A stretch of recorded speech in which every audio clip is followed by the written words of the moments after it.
وحده إن في ذا لمعتبر إن في ذا لعبرة للبيب إن اعتبر نحمد الله وحده إن في ذا لمعتبر إن في ذا لعبرة للبيب إن اعتبر نحمد الله وحده إن في ذا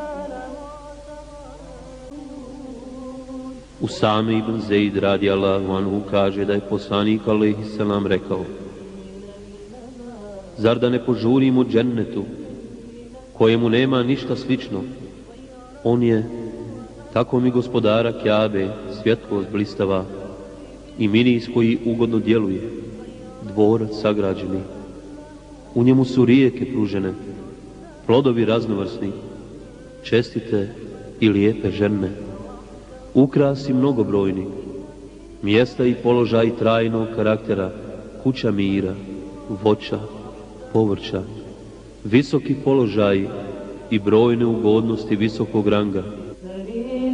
من العيون وظل من الشجر وسرور من النبات وطيب من الثمر بخرير من العيون وظل من الشجر Ebu Sejid el-Hudri radijallahu anhu prenosi ovu predaju.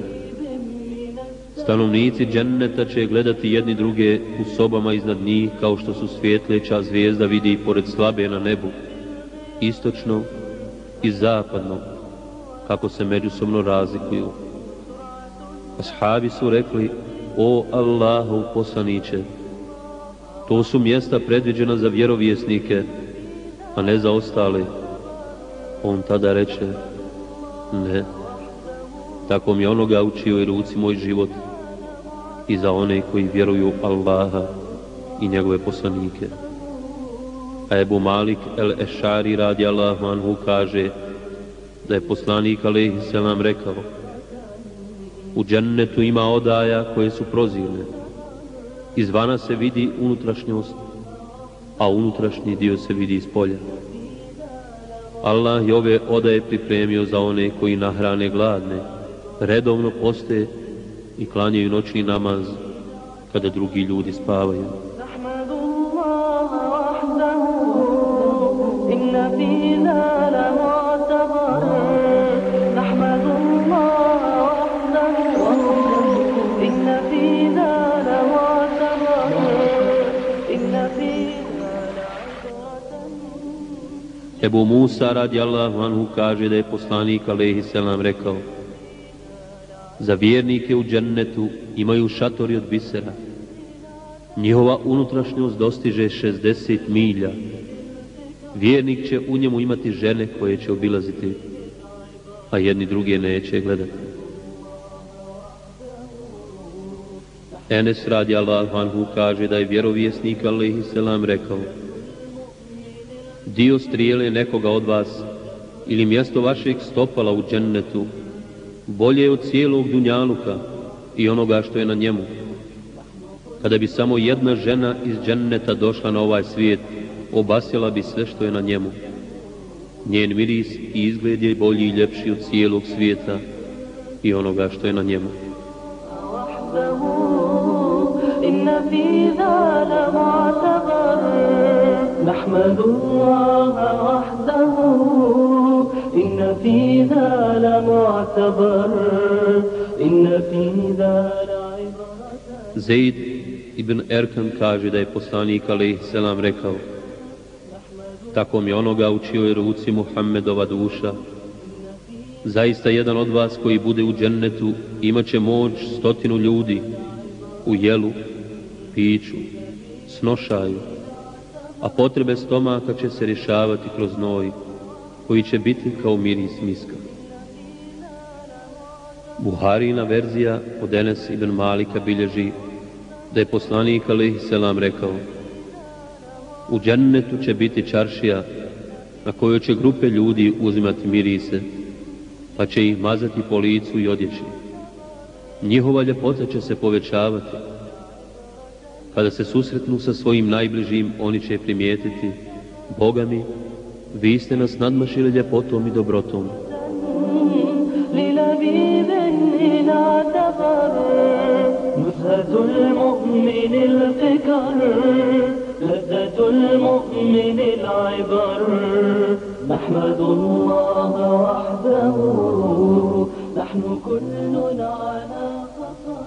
Ebu Sejid el-Hudri radijallahu anhu kaže da je poslanik alejhi selam rekao: u džennetu ima 100 predjela.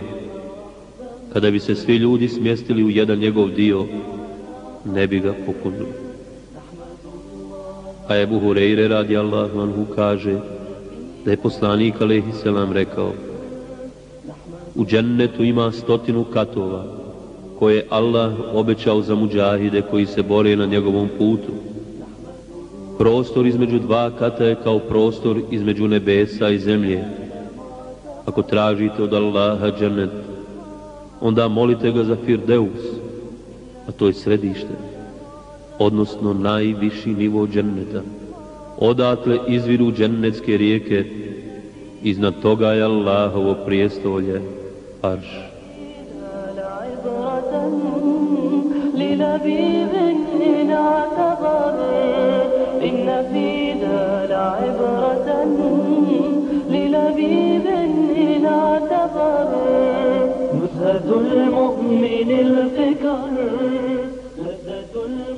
Muslim prenosi i od Ebu Sejda da je poslanik alejhi selam rekao: kada stanovnici dženneta uđu u džennet, neko će povikati: vi ćete biti zdravi uvijek, bolesni nikada, živjet ćete vječno, a nećete umrijeti, bit ćete mladi, a nećete stariti, u radosti, a nećete tugovati nikada.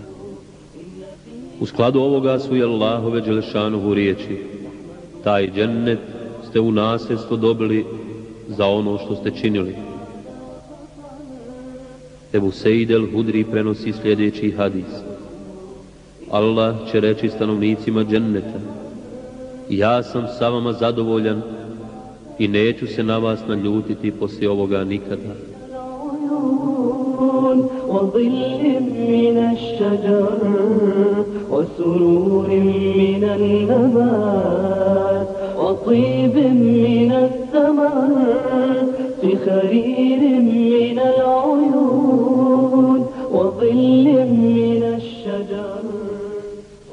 U 2 sahiha od Ebu Hureyre radijallahu anhu se prenosi da je Allahov poslanik alejhi selam rekao: Allah dželešanuhu je rekao: za moje dobre robove pripremio sam nešto što ljudsko oko nije vidjelo, niti uho čulo, niti je ljudsko srce poželjelo. Čitajte ovo ako želite, i niko ne zna kakve ih kao nagrada za ono što su činili skrivene radosti čekaju. Od Suhejba radijallahu anhu prenosi se da je poslanik alejhi selam rekao: kada stanovnici dženneta uđu u džennet, neko će povikati: o stanovnici dženneta, vi kod Allaha imate obećanje koje vam On želi ispuniti, a ovi će povikati: šta je to? Zar nam nije uvećao našu vagu sa dobrim djelima i osvijetlio naša lica i uveo nas u džennet, a spasio nas vatre? On će reći: zatim će se razmaknuti zastor i oni će vidjeti Allaha dželešanuhu. Boga mi, ništa od onoga što im je dato neće biti njihovim očima draže i ljepše od gledanja u Allaha dželešanuhu.